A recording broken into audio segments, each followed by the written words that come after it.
Hello students, कैसे हैं आप लोग। और हम लोग 12th क्लास का शेयर्स का चैप्टर कर रहे हैं, जिसमें अपने आज क्वेश्चन नंबर 51 लेकर आए हैं। 51 नंबर का क्वेश्चन बहुत इंपॉर्टेंट है। क्यों? क्योंकि इस क्वेश्चन में प्रीमियम भी आ रही है और इस क्वेश्चन में 100 फोरफिटेड किए हैं और री इशूड है 70। इस क्वेश्चन को अच्छे से समझना है, इसमें बहुत सारी चीजें आ रही हैं और जो हमने पहले के क्वेश्चंस किए हैं उससे ये क्वेश्चन को समझने में हमें हेल्प मिलेगी। सबसे पहले क्वेश्चन को हम रीड आउट कर लेंगे। मैंने क्वेश्चन की समरी बना ली है, इधर देखें। सबसे पहले कितने शेयर्स हम फोरफिटेड कर रहे हैं बेटा। सबसे पहले नंबर ऑफ फोरफिटेड शेयर्स लिखना है क्वेश्चन में पढ़कर कि कंपनी एक्स लिमिटेड कितने शेयर्स फोरफिटेड कर रही है। तो 100 और एक शेयर की वैल्यू क्वेश्चन में दे रखी है 10 रुपीज।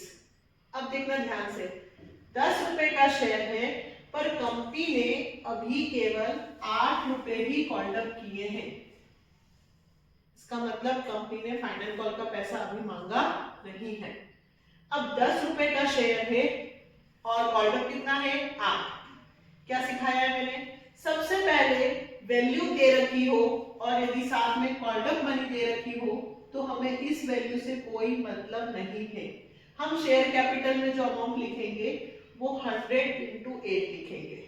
सबसे पहले हम लिखते हैं फोरफिटेड की एंट्री।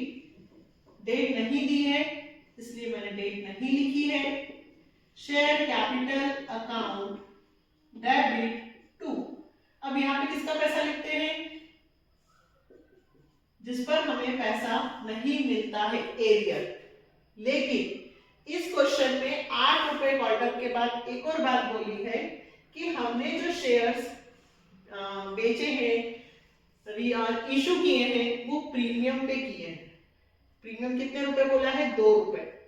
अगर आपको प्रीमियम नहीं पता हो तो मैं आपको बताती हूँ कि सपोज कीजिए शेयर की वैल्यू है 10 रुपीज और कंपनी ने 10 की जगह उसे मोर देन फेस वैल्यू में बेचा, 11 में बेचा, 12 में बेचा, 13 में बेचा, तो वो कहलाता है प्रीमियम। तो कंपनी ने यहाँ पे 10 रुपए का शेयर था, 12 में बेचा होगा, इशू किया होगा। बेचना नहीं बोलते, इशू करना बोलते हैं। अब 2 रुपए प्रीमियम पे इशू किया है और नीचे लिखा है कि नॉन पेमेंट 5 रुपए है और वो नॉन पेमेंट किस चीज का है? अलॉटमेंट।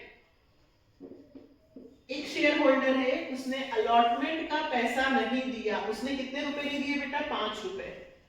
तो हम यहाँ पे अलॉटमेंट लिखेंगे क्योंकि उसने अलॉटमेंट का पैसा नहीं दिया।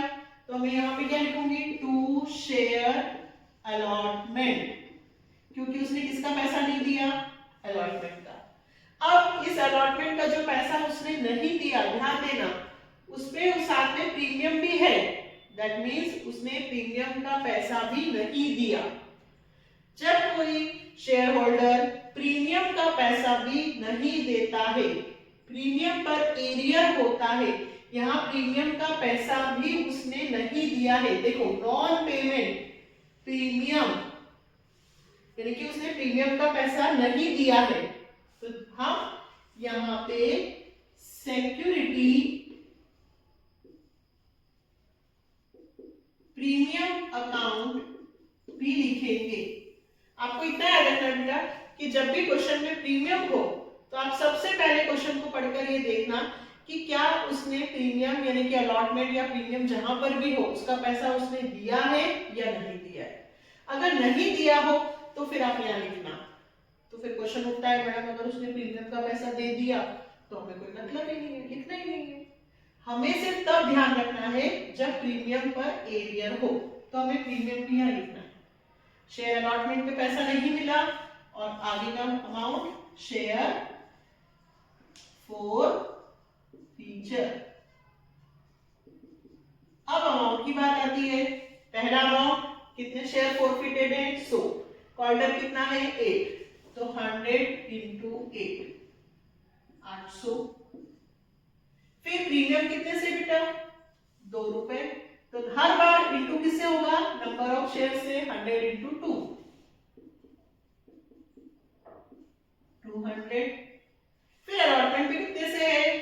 5, 100 इंटू 5। देखो, आपको कुछ नहीं करना नंबर ऑफ फॉरफिटेड शेयर का एक बार इससे इंटू किया, एक बार प्रीमियम से किया, एक बार कितने का पैसा नहीं मिला उससे किया, टोटल हुए 1000 में से 500 माइनस हुए, 500 फॉरफिचर में आ गए। मतलब कंपनी को 500 रुपए का बेनिफिट हुआ है। कंपनी ने शेयर्स भी वापस ले लिए और उस व्यक्ति ने, शेयर होल्डर ने जो एप्लीकेशन का पैसा दिया होगा, कंपनी को पैसा भी लौटाएगी नहीं, इसलिए कंपनी को सीधे सीधे 500 रुपीस का बेनिफिट हुआ। कितने शेयर्स फॉरफिटेड किए हमने?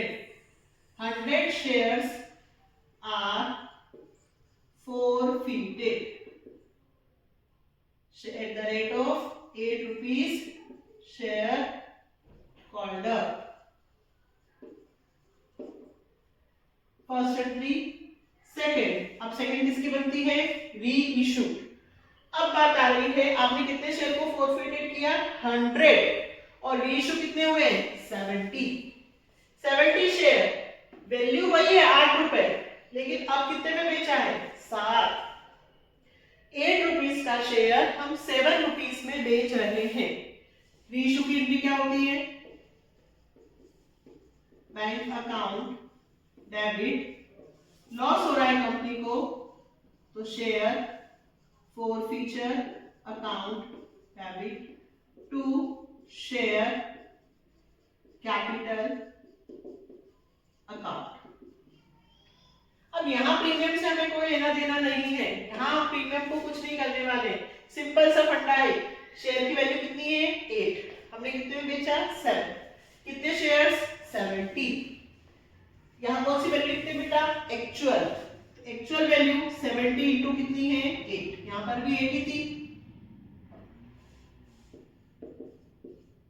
8 रुपीस का शेयर कितने रुपए में रियलाइज हुए? बैंक में कौन सा पैसा लिखते हैं? जितने में हम सेल करते हैं। हमें कितने में बेचा है? 7 रुपीस, तो 70 इंटू 7, 560 की वैल्यू थी, मैंने 490 में सेल किया, तो कंपनी को 70 रुपीस का लॉस हुआ। नरेशन मैं नहीं लिख रही हूं, आप लिख लीजिएगा। क्या लिखेंगे? 70 shares are reissued at the rate of 7 rupees per share. Okay, अब देखिए, ये फॉरफिटेड और ये रीइश्यू। लास्ट एंट्री क्या बनती है? Share forfeiture account debit to capital reserve account. अब मेन कि इसमें कौन सा अमाउंट आएगा, इसमें से ध्यान से देखना बेटा, इसमें से इसको डायरेक्ट माइनस नहीं कर सकते हैं। क्यों? क्योंकि ये 100 शेयर का है और ये 70 का है। ये बात समझ में आ रही है आपको? ये 100 शेयर्स फॉरफिटेड किए हैं और कंपनी ने अभी रीइश्यू कितने किए हैं? सिर्फ 70। क्या सिखाया था मैंने कि जब फॉरफिटेड अमाउंट ज्यादा होता है और रीइश्यूड अमाउंट कम होता है तो हमें पहले फर्स्ट यानी कि फॉरफिटेड वाली एंट्री में फॉर्मूला पुट करना होता है। क्या फॉर्मूला? फॉरफिटेड अमाउंट ऊपर, नंबर ऑफ फॉरफिटेड शेयर्स नीचे, into number of reissued shares. फिर से सुने बेटा, आपने 100 शेयर को फॉरफिटेड किया है और रीइश्यूड 70 को किया है।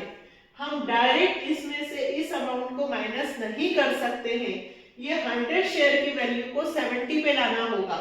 तो फॉरफिटेड अमाउंट है 500 और फॉरफिटेड शेयर है 100 और हमने रीइश्यू किए हैं 70, तो 70 शेयर का फॉरफिटेड अमाउंट आया है 350। 100 शेयर्स का फॉरफिटेड अमाउंट 500 रुपए है और 70 शेयर्स का फॉरफिटेड अमाउंट 350 है। तो हम 350 रुपीस जो आया है उसमें से 70 रुपीस क्या करेंगे? माइनस, तो 280 सॉरी कैपिटल रिजर्व में जाएगा। नरेशन, शेयर फॉरफिटेड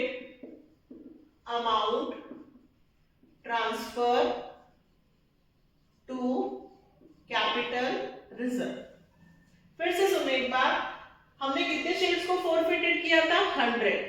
रीइश्यू कितने को किया? 70।